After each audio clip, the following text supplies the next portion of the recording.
नमस्कार दोस्तों, wealth sky के एक और नए इंटरेस्टिंग वीडियो में आप सभी लोगों का स्वागत है। मेरा नाम है सुधीर और बात करेंगे इस वीडियो में हम निफ्टी एंड बैंक निफ्टी के बारे में और दोनों के चार्ट को अंडरस्टैंड करेंगे, समझने की कोशिश करेंगे। आज बजट के बाद एसटीटी हाइक के बाद मार्केट में डाउन साइड रिस्क कहाँ तक ओपन हो गया है उसके बारे में बात करेंगे। और प्लस हमारी गवर्नमेंट चाहती क्या है कि मतलब मार्केट या तो चले नहीं, और अगर चल रहा है तो उसको चलने भी नहीं देंगे। ये शायद मेरी तरफ से अगर मैं बात करूं तो सबसे ज़्यादा यहाँ पे ये बेकार बजट है अगर देखा जाए, क्योंकि इसमें ऐसा कोई कहीं पे भी किसी भी तरीके का रिलैक्सेशन नहीं दिया गया है। इवन जो चीज़ इन्होंने पिछली साल हाइक करी थी उसको और बढ़ा दिया। मतलब चाहते क्या हैं कि एक्चुअल में मार्केट चले ही नहीं, ये क्लियर कट इनका इंडिकेशन है। क्योंकि पहले से ही हम ग्लोबल मार्केट को ऑलरेडी 20% से अंडर परफॉर्म कर रहे हैं, ठीक है।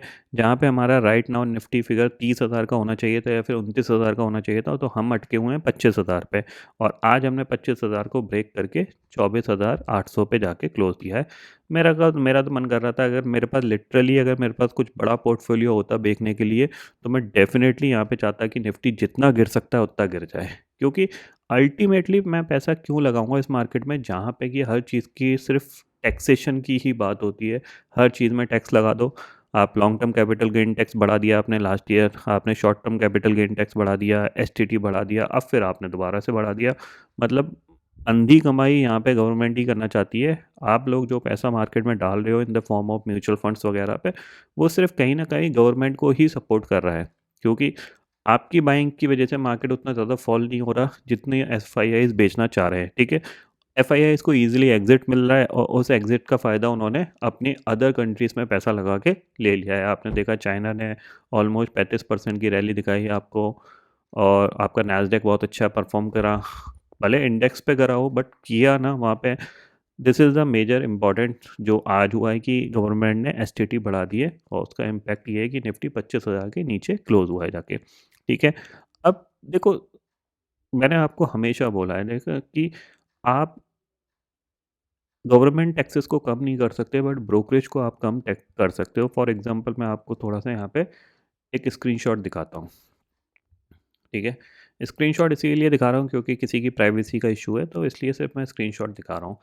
आप ये देखो कि ये 12 तारीख से मतलब 1 दिसंबर से लेके आज तक का स्टेटमेंट है, और इसमें करीब इस पर्सन ने 1,84,000 का प्रॉफिट बनाया, और जिसमें चार्जेस टोटल दिए वो 36,000 के दिए। ऑलमोस्ट राउंड फिगर बात किया जाए तो 37,000 के टैक्सेस दिए, तो नेट पीएनएल कितना हो गया 1.47 का पीएनएल। मतलब मोटा मोटा कह सकते हैं 1.5 लाख रुपए पर्सन ने कमाए।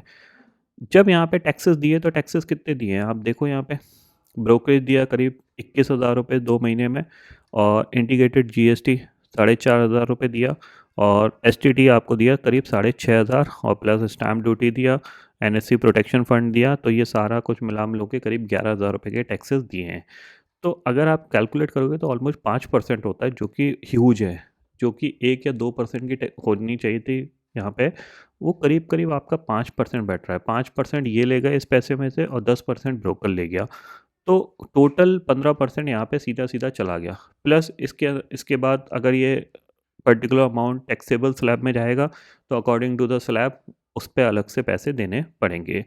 तो घूम फिर के ये पीएनएल पे बहुत ज़्यादा अमाउंट कुछ बचेगा नहीं, क्योंकि इसके बाद इस पे जब वो खर्चा करेगा जाके कहीं पे, मान लो इस पैसे को यूटिलाइज करके उसने कोई मोटरसाइकिल ले ली, तो उस पर 18% जीएसटी देगा जाके। कुछ और सामान ले लिया तो उस पर टैक्सेशन रहेगा। तो अल्टीमेटली इतनी हाई कॉस्ट, मतलब इतने सारे टैक्सेस लगने के बाद, और ये तो मैंने इसकी बात करी है सिर्फ इंटीग्रेटेड जीएसटी और एसटीटी, एक्सचेंज टर्नओवर चार्जेस मैंने यहाँ पे हटा दिया, ठीक है। अगर इसको भी मैं ऐड कर दूँ तो 15,000 रुपये है। तो 15,000 रुपये ऑलमोस्ट 1,80,000 के पीएनएल पे, इट इज़ द ह्यूज। और इसके बाद भी गवर्नमेंट को चैन नहीं पड़ रहा कि वो और इन सब चीज़ों को बढ़ा रही है, ठीक है। तो मेरे हिसाब से यहाँ पे अगर निफ्टी 5-10% और गिर जाए तो बहुत अच्छा है, ठीक है ना। अब मैं पहली बार ये सोच रहा हूँ कि जो पैसे मैंने म्यूचुअल फंड्स वगैरह में इंडियन मार्केट में लगा रखे हैं, अब मैं उनको थोड़ा सा विड्रॉल करके कोशिश करूँगा कि मैं कहीं किसी दूसरी जगह अपॉर्चुनिटी ढूंढूं।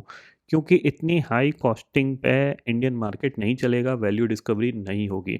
वैल्यू डिस्कवरी तभी होती है जब ट्रेडर्स मार्केट में ज़्यादा होते हैं। आपको दिख रहा है ना, आपको सिल्वर ने 4 लाख का प्राइस दिखाया, क्यों दिखाया? क्योंकि अल्टीमेटली 4 लाख की कोई ना कोई ट्रेडर उसको लेके गया है, इन्वेस्टर लेके नहीं गया है। अगर निफ्टी 26,000 आया है तो निफ्टी को कोई इन्वेस्टर्स 26,000 लेके नहीं आए हैं, ये ट्रेडर्स लेके आए हैं, क्योंकि ट्रेडर्स को ही वैल्यू प्राइस डिस्कवरी का मेन रोल माना जाता है, क्योंकि उनके लिए थोड़ी देर की स्पेकुलेशन एक नया प्राइस दिखा देती है। ठीक है ना, जब निफ्टी ऊपर आएगा, 26,000 हिट हुआ, तो यहाँ पे ट्रेडर्स का मेन रोल रहा कि ट्रेडर्स ने वहाँ तक उसको पहुँचाया है। ठीक है, उसके बाद जाके लोग जागते हैं कि अब तो निफ्टी 26,000 जा सकता है। जैसे इन द फ्यूचर कभी भी चांदी मान लो गिर जाती है, सिल्वर गिर जाती है, तो इन द फ्यूचर उसका प्राइस हमेशा 4,20,000 का हाई रहेगा। तो कभी भी कोई नया ट्रेडर आएगा तो उसको दिखेगा क्या यहाँ तक तो जा सकता है, इतना तो हम खींच के ले के जाएंगे, क्योंकि उसके बीच में ही पोजीशन बनना स्टार्ट होती है। ऐसा नहीं है कि कोई एक नई पोजीशन 6 लाख 7 लाख पे जाके बना देगा, नहीं, उसके बीच में ही पोजीशन बनेंगी। तो वो एक वैल्यू डिस्कवरी में हेल्प करता है। तो एफ एन ओ ट्रेडर्स का बहुत बड़ा रोल है। अगर ये धीरे धीरे हमारे इंडियन मार्केट में ख़त्म करते जाएंगे, हमारा मार्केट नहीं चलने वाला। और अब इस सिचुएशन के बाद तो बिल्कुल नहीं चलने वाला। अगले 1 डेढ़ साल आपको कुछ इसमें पैसे नहीं मिलेंगे।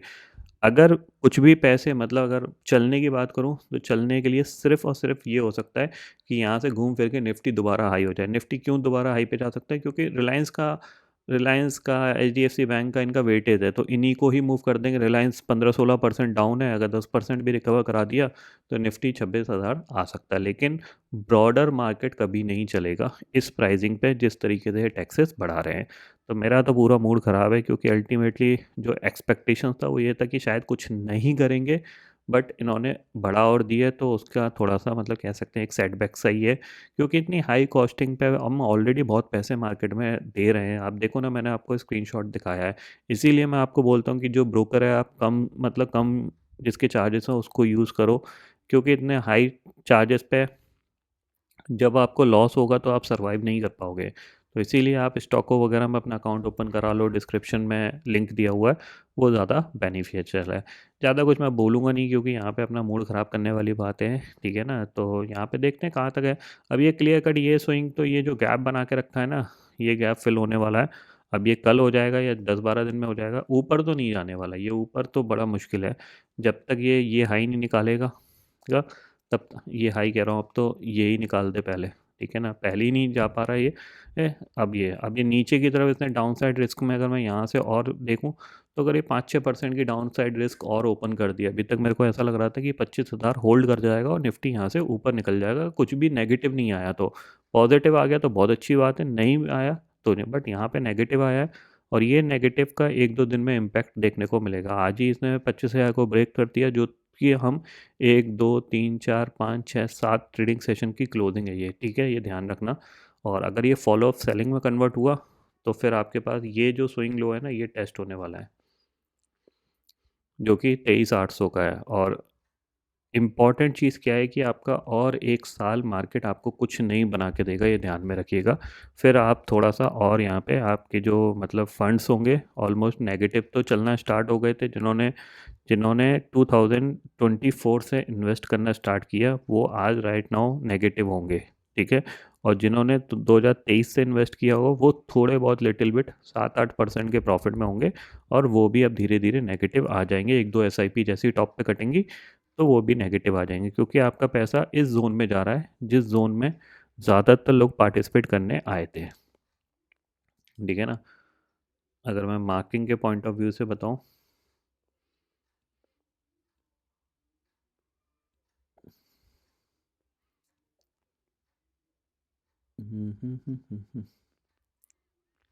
अब तो टूल भी नहीं मिल रहा है, इतना दिमाग ख़राब है। ठीक है ना, तो आज के वीडियो में तो मैं कुछ बता नहीं सकता यहाँ पे, क्योंकि कल मार्केट कैसा रिएक्ट करेगा। बट फिलहाल ये समझ लो कि ये जो STT हाइक किया है, ये समझ लो कि जस्ट लाइक वो आपने वो देखा होगा ना शुगर केन मशीन वाला, कि आपका जूस कैसे निकाला जाता है, तो ये गवर्नमेंट जूस निकाल रही है आपका। ठीक है ना, अभी तक इनको देखो, जाहिर सी बात है, इन्होंने GST वगैरह कट किया, तो अल्टीमेटली यहाँ पे अपना जो पैसे हैं, जहाँ पे इनको हिट पड़ रहा है, इनका जो टारगेट था 80,000 करोड़ STT कलेक्ट करने का, वो ऑलरेडी कम है।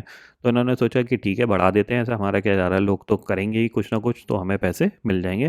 प्रॉफिट और लॉस तो बात की बात है, ऐसा कोई बिजनेस नहीं होता है जिसमें इतने सारे टैक्सेस लगते हैं, तो यहाँ पे क्यों है?